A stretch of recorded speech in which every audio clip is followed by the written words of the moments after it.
এই হচ্ছে মরুভূমিতে যারা থাকে তাদের অবস্থা, ঠিক আছে? এই হচ্ছে তাদের জীবন। কি করবে? কিছুই করার নেই, কিছুই করার নেই। দেখতে পাচ্ছেন এই যে এই বোমের কারণে কিন্তু এরকম হয়েছে। হ্যাঁ, আর এই যে এই লোক কিন্তু উড়িয়ে যাইতো। হ্যাঁ, এই সাপল গায়ে এই সাপল দিয়ে গুইতো মাইরে প্লাস্টিক ভেঙে ফেলেছে বোমের উপরে, পরে পুলিশ নিয়ে এসে বোম ফুটাইছে। হ্যাঁ, তো এই লোক তো উড়িয়ে যাইতো একদম। এই মরুভূমিতে যারা কাজ করে তারা যে কি কষ্ট করে কাজ করে, এই যে এটা হচ্ছে দুমবাজ জাকর বলে, ঠিক আছে? অনেক কষ্ট করে কাজ করে, অনেক কষ্ট করে কাজ করে। এই যে সব খাওয়া ব্যবহার করা সব পানি, এই যে এটার ভিতরে। এই হচ্ছে পুরবাসীদের জীবন। হ্যাঁ, পুরবাসীদের জীবন এই।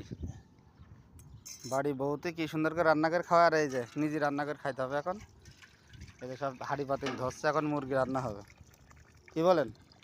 আর কেউ না ভাই, জীবনে কারুর পাতে ভাত বাড়ি দেয়নি, আর এখন হ্যাঁ, শুয়ারের বাচ্চারা আইলি সব মানে আসবে বাড়ি বউ ছেলে ফেলি সব ফেলেছি কিনে ঠান্ডা কাড়ি গিলছি।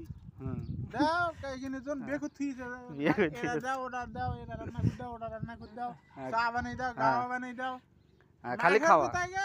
মাসের বেলায় কি 80 টাকা 80 টাকা বেতনের কথা বললে ফোন বন্ধ করতে হবে, ফোন বন্ধ করতে কথা বললে ফোন বন্ধ করতে হবে। হ্যাঁ, এটা সমস্যা। মাস শেষে বেতন দেওয়ার কথা বলি তখন আর টাকার এই আসতে আসবানে, না আসলে কি হবে না, এরকম অবস্থা।